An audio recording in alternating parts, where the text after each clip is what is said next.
Welcome to this episode of They Learn, You Win, the podcast from Skooks. I'm your host, David Wentworth. And in this episode, I speak with John Lay, someone I've known for many years. We were both industry analysts together. He's been doing it for a long time, taking a look at learning technology and the practice of evaluating, buying, implementing that technology. He's been doing it for more than 25 years. He's currently the CEO and lead analyst, as well as the founder of Talented Learning, which helps companies look through this stuff. And he's just recently published a report that looks at the different learning technologies that can help companies with customer training, customer education. So we decided this would be a good opportunity to talk about that particular topic, delve into that part of the extended enterprise where companies deliver training to their customers, the people that buy their products, the people that use their products, and look at some of the ins and outs of that world.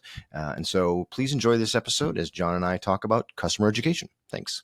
All right, John, thanks so much for joining me today. Talking to you is great because I get to delve into a subject I haven't been able to crack into on this podcast yet, but it's something that I've been interested in and fascinated by for a really long time, stuff I've been, working on throughout my career. And let's just get this out of the way at the beginning, before we start using this sort of what I think of as an inside baseball term, the extended enterprise, right? So we say that as years as an industry analyst, such as yourself, and then now I'm on the technology vendor side. We use that term and it's sort of a catch-all. So if you hear that come up, if you're not familiar with it, what to me that means is anytime that you're delivering learning or training to people who don't technically work for your organization. And that leaves you a very wide group of audiences there, anywhere from people who resell your product to your actual customers, to franchisees who don't necessarily work for your company, to even manufacturers, distributors on the other side of the supply chain. So I think, John, we've talked, you'd agree that's a pretty good representation of what we mean when we mean extended enterprise. That's exactly it. Anybody that's not your employee and it's not a K through 22 student, it's pretty much extended enterprise. Right. And I mean, there are organizations that can even include just the public in general as their extended enterprise. If they're doing sort of market education, they're trying to educate the broad market about what they do, that could be considered an extended enterprise audience. So, sure. A lot of non-governmental agencies, like Red Cross or anything like that, they're training the public at millions at a time, just for the good of the public. And that is indeed extended enterprise too. Yeah. And I would hazard that most of the people that would tune into this podcast would be a part of an extended enterprise that they may not even be aware of. They're probably a member of some sort of group, maybe an ATD or something like that, where you are a member of an association. So you are by definition part of their extended enterprise because they are interacting with you. They're delivering you materials. Sometimes they're training you, but you don't work for them.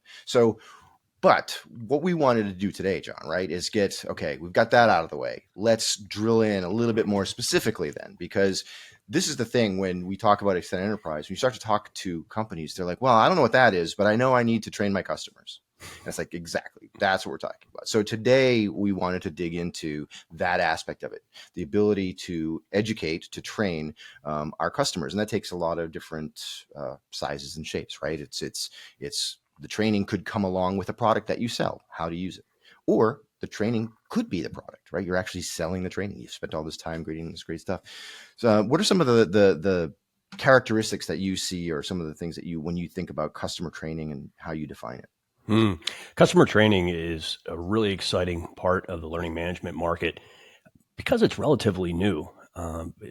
People have been training their customers for decades for sure, but for doing it from a self-paced or an online format and going all in on it, that's really only just been the last 7 to 10 years that's taken off. But it's really different than employee learning or academic learning for the main reason is that you can't tell them what to do. You can't tell those learners what to do because they're not your employees. If you're having an employee LMS, it's really easy. Take this training or you're fired. And, you can drive all kinds of metrics, by that tactic. But with customer education, you can't tell them what you do. You have to entice them. You have to make them want to come to your site, make them want to engage, make them sometimes open up their wallet and swipe their credit card and come back again. And they have to do that only because they want to, because they see value. And that whole dynamic makes customer education much more like marketing than it does like compliance training in employees. Yeah, and it's great that you mentioned compliance training at the end because I think, historically, a lot of L&D teams have struggled because they get sort of forced into this compliance mentality with what they're doing with their organization, and it ends up being all stick no carrot, right? It's do this or else, and now all of a sudden you're presented with this world. It's literally all carrot, zero stick, right? These Yeah, people, there's exactly. nothing you could hold over a customer's head that says, take this training or else. Especially, you brought up like this idea of you're selling it, right? Or these are paying customers. Like that adds this entire new layer to whatever challenges you're already facing from a learning perspective. Not only, oh yeah, I just want people to enjoy it and be engaged. It's like, how do I get people to spend money on Sure. this? What are some of the things that, like, when you talk to companies about this, and obviously, technology is a piece, but that's only a small piece of a larger strategy around this. What are some of the other things that, companies really need to focus on? Well, with customer education, the number one thing that they focus on is what business metric are they trying to impact. And so there's almost no customer education that, as you say, just for fun. Let's just make it, see if people come. It's always because they're trying to influence something. They're trying to shorten the sales cycle. They're trying to be more efficient and improve the onboarding of a new client to get them up to efficiency and proficiency as soon as possible. It's the ongoing, support of driving down support costs and driving down calls and driving up customer satisfaction by providing your customers and exactly what they need when they need it. And all those metrics can be measured and proven in customer education. And that's what makes it really fun because you can just take a sample group of learners that have done what you wanted, take this certificate, take this little video, and a group of learners that haven't done what you wanted them to do, and just see how they perform in the real market. So, did their sales close quicker? Did they onboard faster? Is their customer satisfaction rate higher? Are they calling support less? That can all be measured and then quantified. And so, with customer education, you have that marketing component for sure of getting voluntary learners, but it all starts with how are we going to use learning strategically to aid the business in a measurable way? And that's what makes customer education fun. Yeah, I mean, for as long as I've been in this industry, there's always been this discussion of learning wants to know, how do I become more of a partner to the business? How do I get that seat at the table? That awful term that keeps coming up, but um, there is no opportunity quite like customer education that presents the opportunity to impact the business, the bottom line, the goals, because it's a direct line. Like you mentioned a handful of them. The idea of, if I love that customer support one. That's to me one of the standouts because it covers so much stuff. If you do a good job of providing training on your product, your service, whatever it is, so that customers feel very comfortable with it, very familiar, and you do a good job with that training, you're creating this relationship, right? So it's not a one and done. Here, you bought my thing. Bye. So We'll yeah, never hear from you again. It's this ongoing relationship. They feel invested in. They like the product better because they know how to use it. They're making fewer support tickets, calls to the support desk, so they feel better. That customer satisfaction goes, because nobody wants to call your support desk, no matter how good it is. Nobody wants to call. Nobody wants to open that ticket. So their satisfaction goes way up. And then think of the savings of not having customer support tickets. As soon as that's a huge metric that companies are always after. How do we drive that down?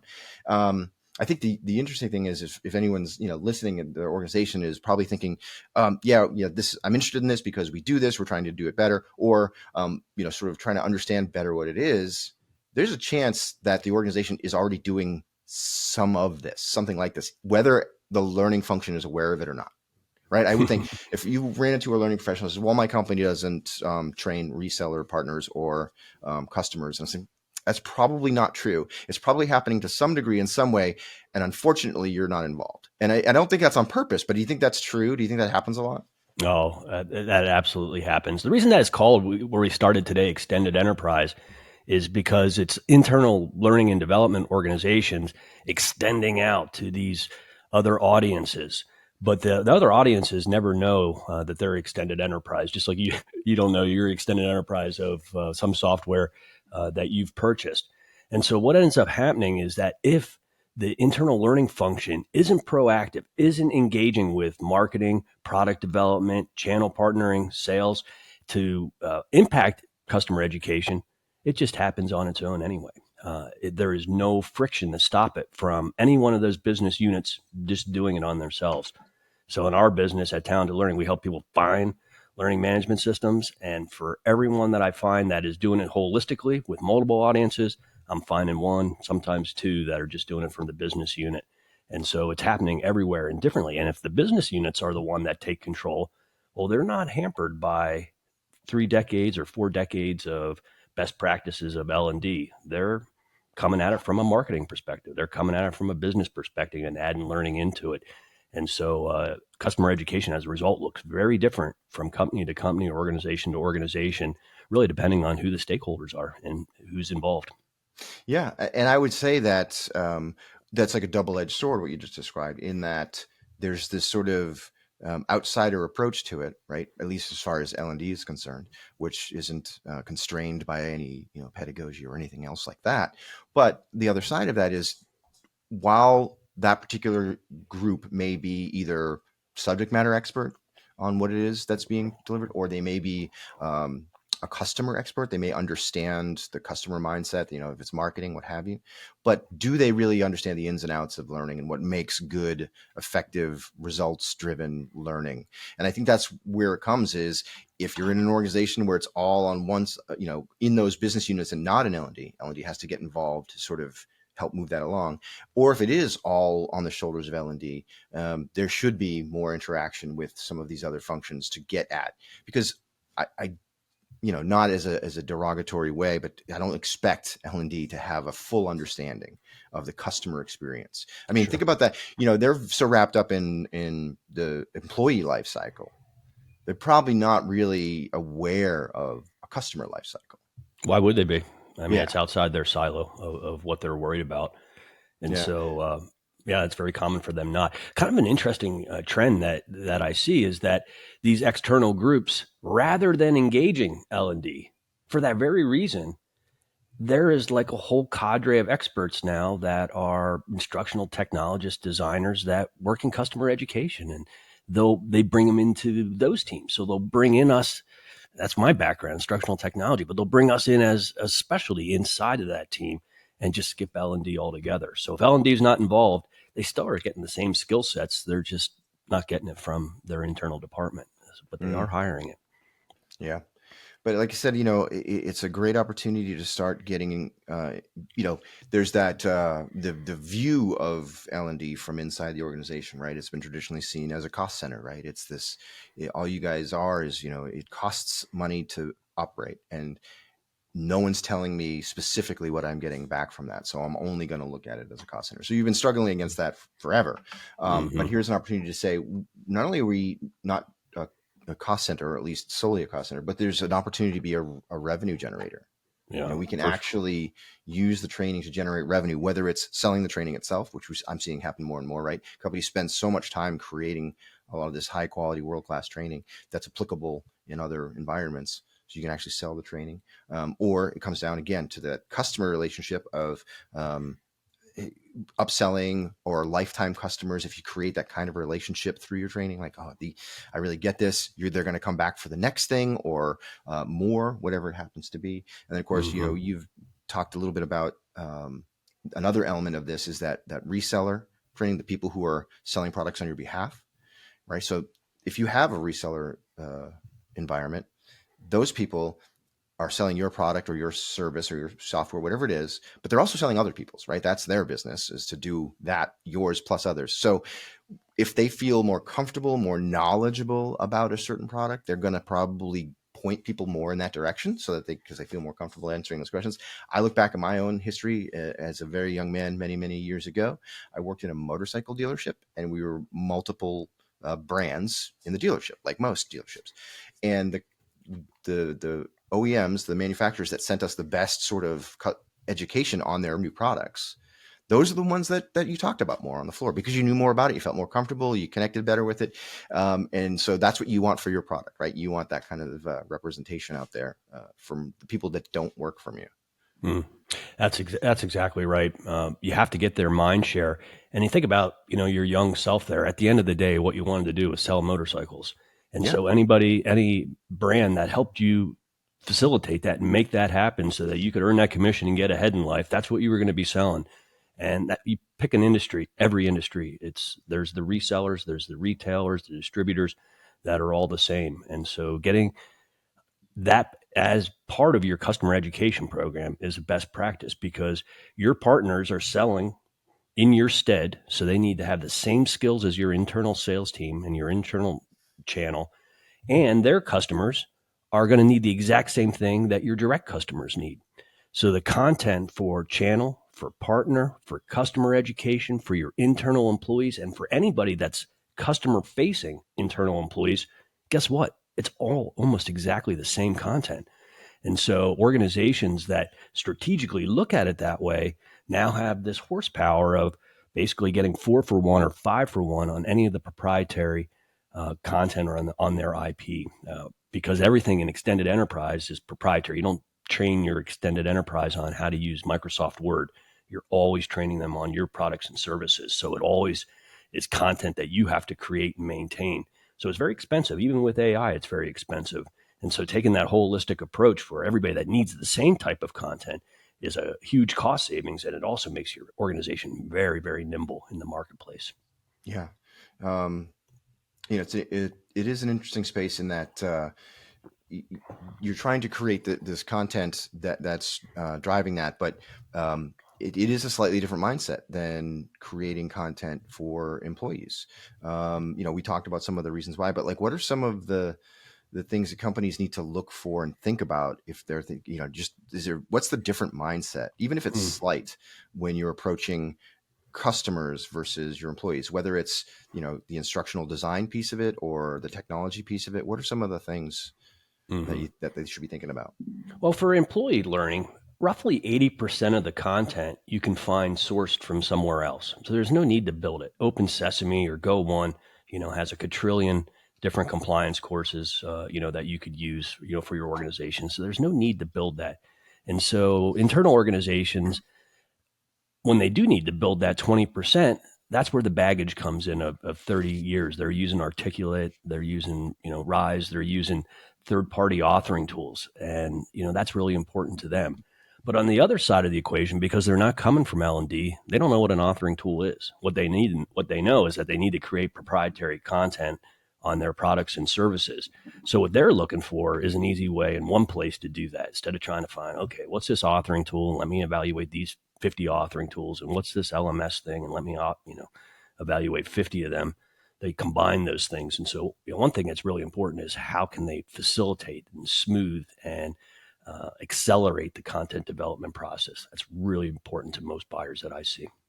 Yeah. And because that content has to uphold a certain external facing level of quality. I mean, you're putting something like that out there, it ultimately becomes a representation of the brand and the Mm-hmm. company, and so it has to, sort of reach that level. um Goes back to where we started. If you can make somebody do it, you can just give them an old PowerPoint page turner. But it's if true. it's your customer, you can't give them a page turner. It's got to Yeah. be personalized and adaptive and relevant to them and easy and fun, or they won't do it.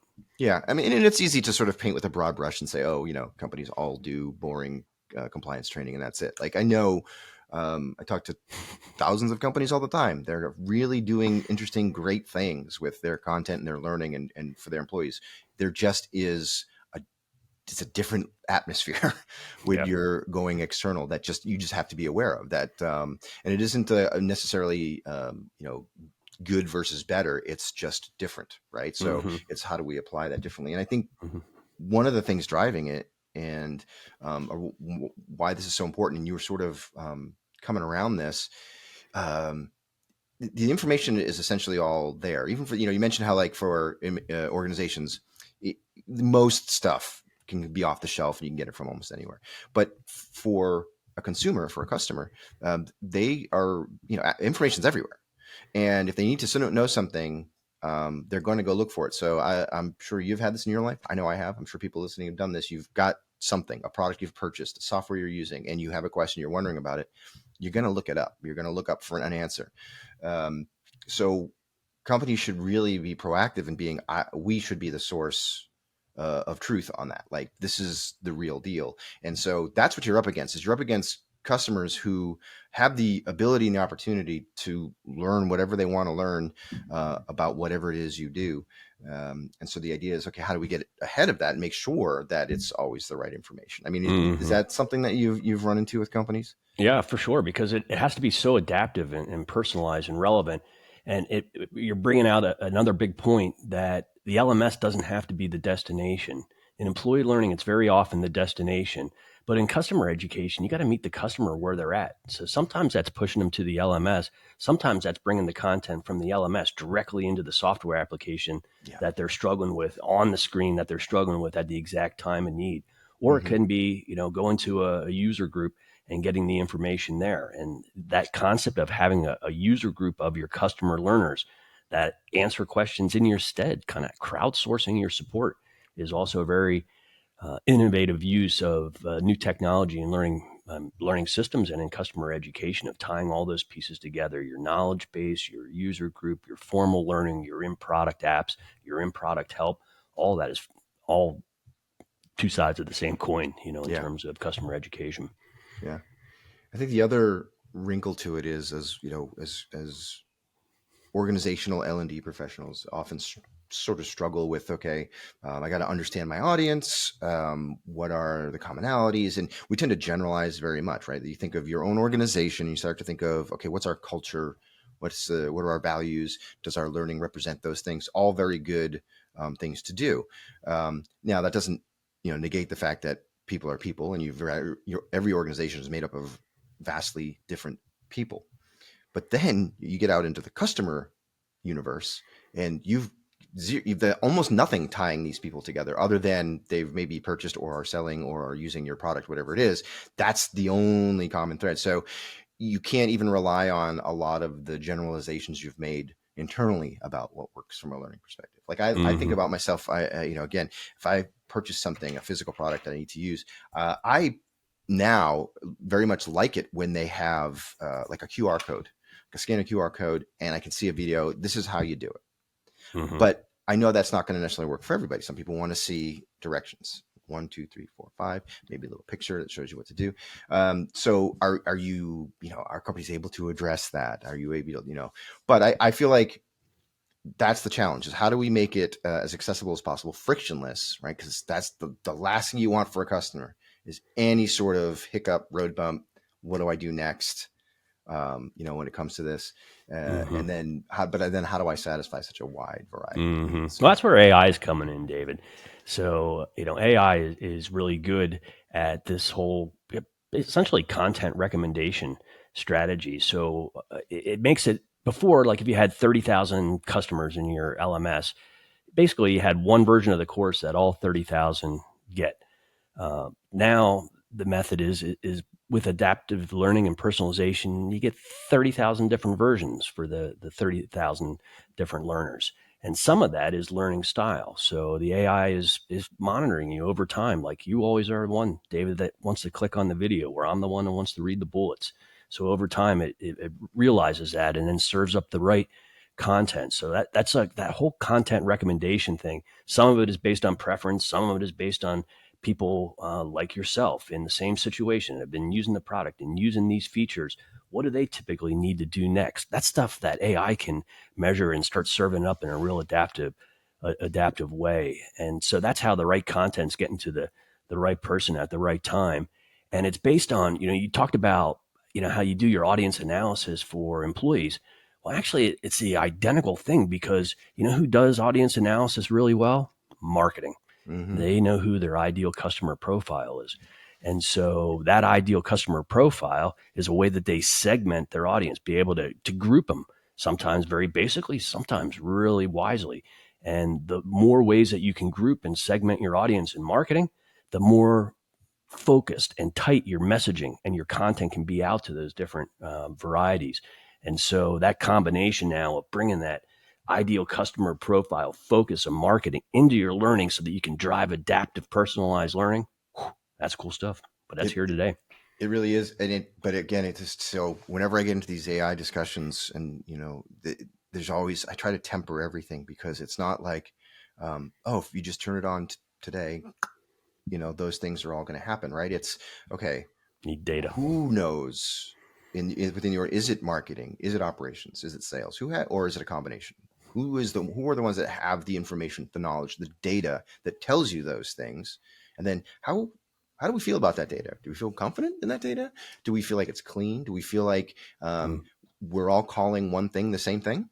And it sounds very rudimentary, but this is where you have to start with AI, because it's that snowball effect, or the slice off the golf tee, right? If it's a half a degree off at the point, by the time it finishes, it's way over there. So the idea is, all right, yes, you're right. I do believe that AI can help solve some of this problem, make sense of all of the stuff, but are you sure about what that stuff is? And go slow, right? It has to learn. It's only as smart as we let it be. So start with clean, reliable data, and then as time goes on, you continue to make sure that the data is clean, and the more you have, the better it gets. But I still think there's this mindset of, I bought this technology, they told me it has AI, we implemented it, it's going to do all the things for us now. Yeah, for sure. And It's yeah, new technology, so it's constantly evolving. In my seat, though, I get to review literally hundreds of different learning systems in a given year, and I just seeing all the new applications of that in the last 12 or 18 months in just virtually every part of the application.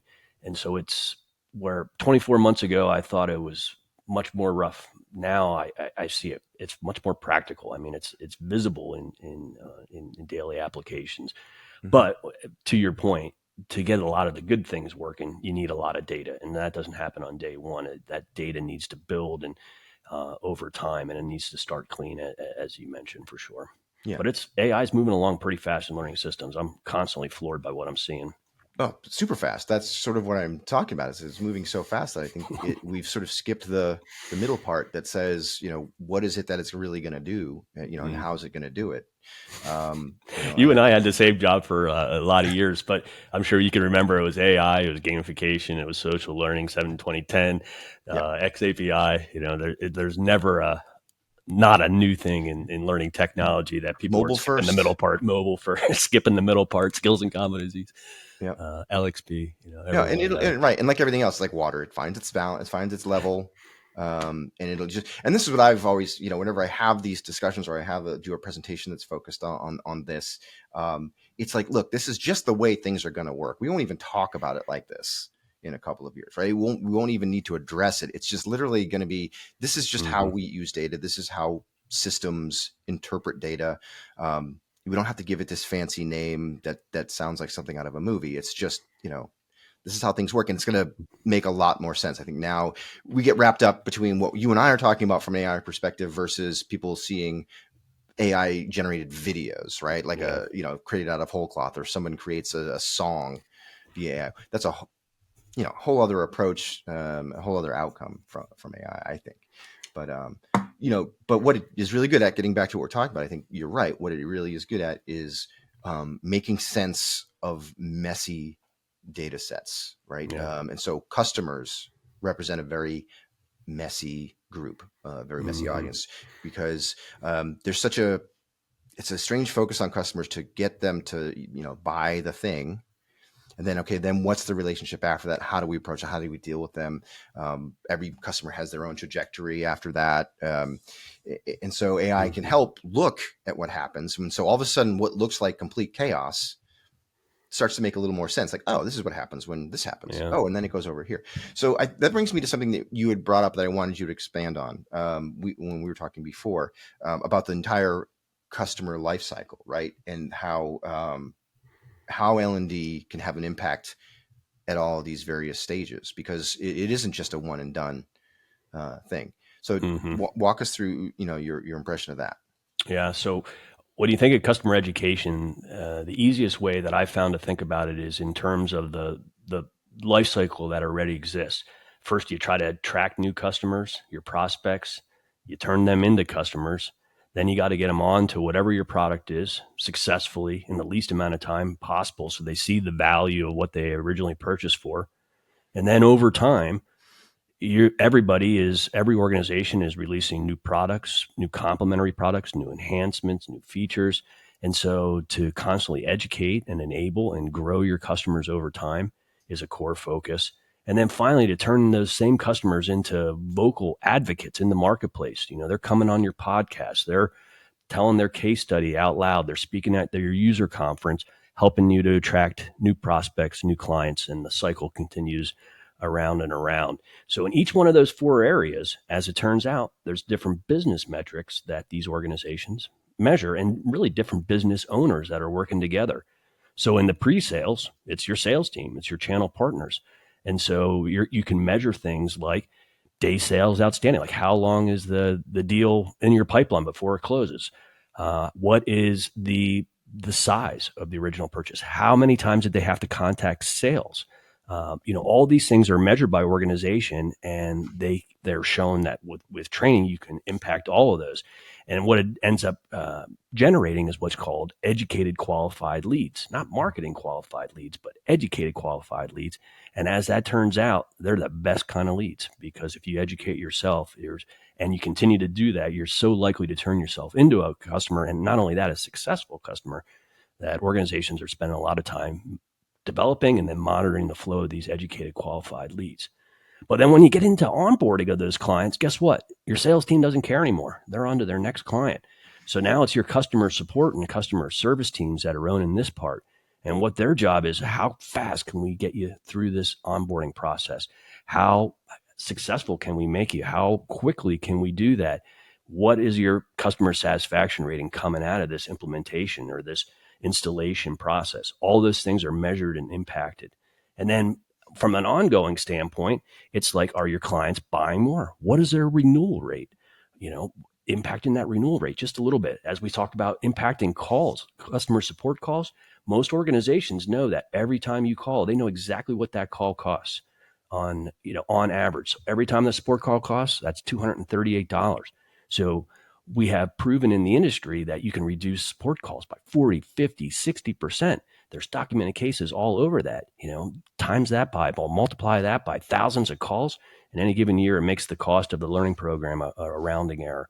And so, and then finally, when the advocates, getting them into the advocate, you can measure things like how often are they recommending you? Are they being referrals? Are they recommending other clients to you? And now there's programs to try to really drive people to recommend who else would be right for this product and services, and measure that and reward that through training and rewards. And so customer education, or just looking around that whole circle of attract customers, onboard them, support them, advocate. And if you can find applications, and you can in every single organization in those four buckets, there are different sets of metrics that you can measure. And as soon as you start measuring, undoubtedly in all customer education organizations, they see positive impact on the metrics that they're measuring. So the more that you can measure, the more value that you're creating. And then that figurative phrase that we hated, the seat at the table, it's not something that's weird anymore. It is something that is, they want you at the table, because if you're impacting all that stuff, why not? I mean, it's turning into millions and millions of dollars of impact in organizations, big and small. And so that's how you get there. That's how you get the invite and pull your Yeah. chair in. No, and I'm glad you brought up sort of the whole measurement perspective, because in the research that I had done over the years on this particular topic, it's just, an extended enterprise in general. One of the things you would see in the research, and you'd see from interviews, talking to companies, they're like, "Oh, just can't figure out how to measure whether or not this is working." Now, let's admit fully that a lot of L&T teams struggle with measurement of their own internal learning anyway, right? That's just the nature of the beast. And there's ways to go about that. But then we start to talk about extended enterprise and customers, and they're like, well, I don't, we talked about at the beginning, we have no control over what these people do, right? So I don't know what they've done since they saw the training. I don't know how they're behaving. I don't know how to come back and find out and ask, because they're thinking of it in terms of internal audiences, right? The things that they would do to come back and check on employees to see how learning is happening. You can't necessarily do those things with customers. So they say, well, I don't know how to measure it. But you've sort of walked through this thing where most of those things exist. Trust me, your organization is measuring a lot of customer data, a lot of customer behavior data. It's the lifeblood, right? Of what's happening. So that stuff's being captured. The idea is, how do I talk to those folks who have determined what those things should be and Mm-hmm. how they're measuring them? And how do I tie that into the training? And how can I see if this leads them to that? Because Mm-hmm. almost the same argument I make with internal is that you struggle so much to connect measure learning based towards business goals, right? How am I can measure uh, completion rates, I can measure smile sheets. Oh, I can't do this other stuff. The business is measuring these things. There are performance metrics in place, there are sales metrics in place, there are revenue metrics in place. They all exist. It's just making the connection. And so you've just clearly pointed out that, look, your company is probably already measuring most of this stuff already. It's just making that connection, being able to tie it. And again, you can't say it's 100%, right? You can't say, well, this training that we delivered to our customers has 100% influenced their behaviors. But if you're not measuring at all, you can't say that you've had any impact. Mm-hmm. Well, if you look at employee training, the reason that's always struggled is, say you invest in a new leadership for your management, mid-management training, and you spend $100,000 training them. It's almost impossible to say, okay, now that added to more sales or a higher customer satisfaction, because there's just no direct line from that to the business. And so what internal L&D focuses on is training metrics of logins, how many times login per person, completions, number of courses, the things that they can measure, and use that as the gauge of success. External learning management systems are integrated, need to be integrated, mandatory with a CRM, a customer relationship management software. That could be like Salesforce or HubSpot or Microsoft Dynamics.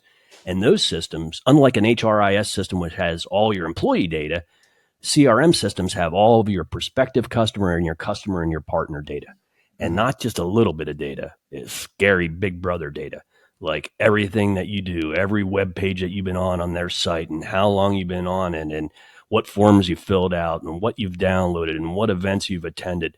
All of that is being tracked in CRMs. You're being tracked in, David, probably hundreds of CRMs right now across the world from your spending habits over the last few decades.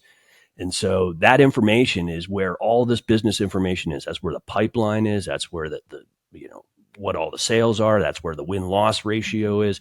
That's where all the customer satisfaction, a lot of that time that's tied into the actual customer support systems. So by tying the CRM and the LMS together in an integrated way, it's possible to share data back and forth. And now, with that possibility, now the business data and the training data are in the same place, or can be in the same place.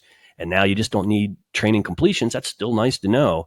But now you can actually see training completions by group. And by the way, what's this group's customer satisfaction average versus this group? And now you can say, that's 8%. Guess what? That 8% translates into, from a customer turnover standpoint, that 8% means that we'll have a turnover rate of an extra 3%. Every time we turn over a customer, that costs us $800,000. There's our Yeah. there's our tie to the business line. Yeah. And it's about, okay, then L&D has to take it upon itself to make those relationships internally. You have to be able Mm-hmm. to connect with those stakeholders, start speaking the same Mandatory. language, understand what it is that they're looking for, and what good looks like, what improvement looks like to them. Because it isn't just, the data is available, right? Or Mm-hmm. we have access, which is already even a problem, because a lot of times there isn't They might not access, want or to share it. no one knows where it is or who owns it. But just having an understanding of what the drivers are behind the data, what's being collected, Mm-hmm. and having that connection that says, here's what you're after, and here's what it looks like when it gets better. Here's what we can do to help make that happen, right? And again, sounds so Exactly. fundamental and so basic that I feel silly sometimes saying it out loud, but it really doesn't happen as frequently as it should Yeah. in companies. You figure every one of those departments, an easy way to think about it if you're in L&D is every one of them are getting graded on something else. So the sales leaders are getting graded on, the size of their pipeline, obviously the size of the close. But, customer service, what's the problem? We got a low customer satisfaction. Our NPS score was way too low. Who's recommending us, or their propensity to recommend us? That's the problem. We're getting drowned in customer support calls. Our we can't start a new onboarding process for 2 months because we're backed up, and we need to like try to train people self-service, so that they can start getting the value of this thing. Or, there's always a problem that these owners are getting judged on. And so all you have to do is just figure out what that problem is, because if they solve it, they're making their bonuses, they're getting promoted, they have something that's definitive. And Hmm. so once you find what that definitive thing is, well, gee, that's what you measure, and you say, it's customer support calls. Cool. Let's focus on that. Tell us the patterns now. What are the problems? Who are the problem audiences? Let's start strategically attacking this and measure what happens. And that's how you get partners in there. If you just go say, hey, we got this cool university thing, you want to play, everybody's going to, shut the door. But if Mm. you say, hey, what's your goal? How do you get compensated? How do you judge success? Guess what? We can help with that. Now all Yeah. of a sudden you got a receptive audience. That's how you build bridges. 100%. Yes, that's the key. Is it isn't just we need this data so we can do what we do. It's where everyone's trying to help Yeah. everybody else. Same goals. So one other thing I wanted to touch on, because we already talked about sort of the complexity here. So let's add a layer. And you've seen this clearly in the work that you're doing. Is sort of now the globalization element of this, right? So now take what we've been talking about in probably in most people's brains, they're still thinking, their own particular geographic market of where this is happening. But most organizations are trying to operate on a global level. And so all of a sudden now your customer base has got all of those challenges and differences. What are you seeing in terms of like the globalization of the customer education market? hmm So if you want to grow employee learning globally, you have to have locations in those different areas. So, most organizations, they might have a few global locations, or, Coca-Cola, would have like a lot of them, but people, it would be smaller. Yeah. And so it's something that you can focus on. Okay, I just have to focus on French Canadian or something like that. But I like to travel, and anywhere I travel, you go to the Dominican Republic, up in the middle of the rainforest, and you'll see somebody pull out their cell phone and and checking something. And every corner of the world is like that. And so now it's possible for even small software companies to have learners, customers on 38 different countries. I mean, it's very normal. And so now that's a whole layer of complexity, because there's languages for sure. There's the localization of your content. There could be the actual different global currencies if you're selling the content. There's different security and privacy laws. Like in Europe, they take it way more seriously than we do here in the United States on what the rights are and privacy and what you can do with data. It's different in China. It's different in all these different places. And so now there's the whole complexity of getting content to learners in all different parts of the world in the right language, and adds another whole layer, this whole personalization, adaptive learning. Because if you are in the Dominican Republic and you are using that software and you don't speak English, well, then that English training is not going to do you any good. And so, so you have to now think, okay, my audience analysis, my ideal customer profile now could be in Bolivia, and I have to address that. And so it's a whole new layer of complexity that most internal L&D, or a lot of them, 70% don't have to deal with. True, and so as a result, that's one of those things where it's imperative to become a business partner at the early stages of that globalization strategy. Of okay, please, we need to be in on this. Where are we going? How do we expect to go there? Here's what we hmm know about that, and here's what we need to do to make that happen. As opposed to okay, we've now moved and we're now operating in this location.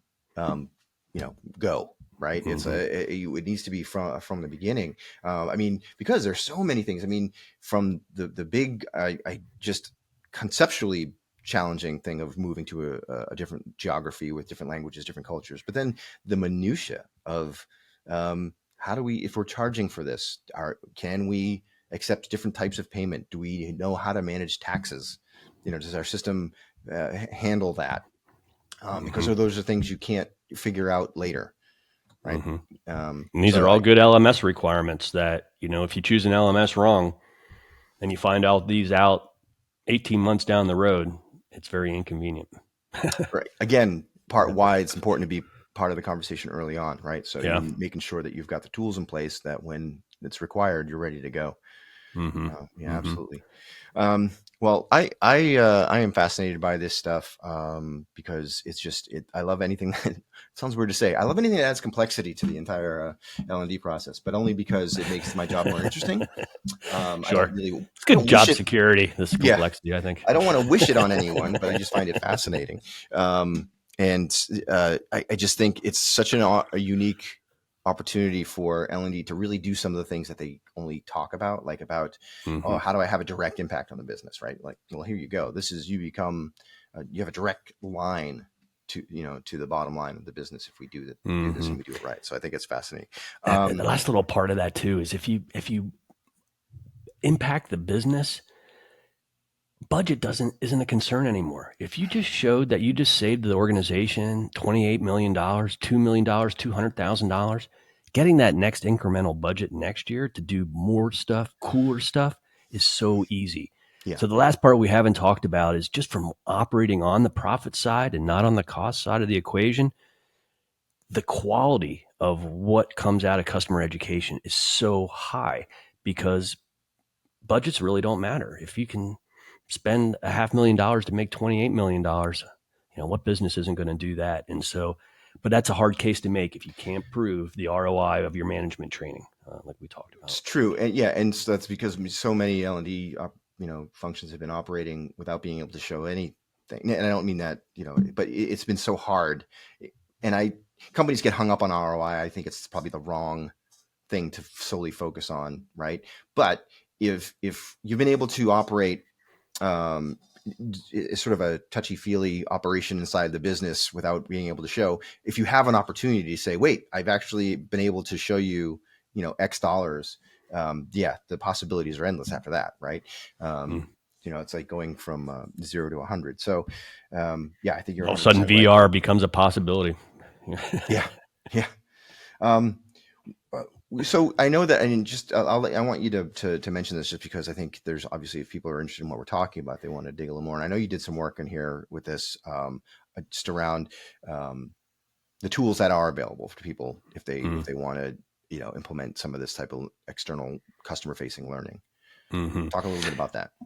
Yeah, so all the things that we talked about today, the difference between employee learning and customer education and extended enterprise in general is reflected in the tool sets that are out in the marketplace. If the whole focus is different, from mandatory learning to engaging learners, so are the capabilities of the applications that support those different verticals. So you're just going to develop different stuff if your focus is on customer education than if it is on compliance. And so, what we do at Talented Learning, what I've been doing at Talented Learning since I founded it almost 11 years ago, is I'm just in a never stop mission of going learning system by learning system and understanding, what they're good at and trying to categorize them and place them in a hierarchy of the types of applications. So, just this month we released our 2024 customer LMS capabilities guide, where we picked the 20 best organizations in the world that we've encountered that focus on this market, partner and channel extended enterprise, your organization included. And we did a nice deep study of capabilities, comparisons of the solution. There's no bad solutions, I don't think. But just like we talked about, if you're going global in 28 countries, you better find a system that has experience doing that.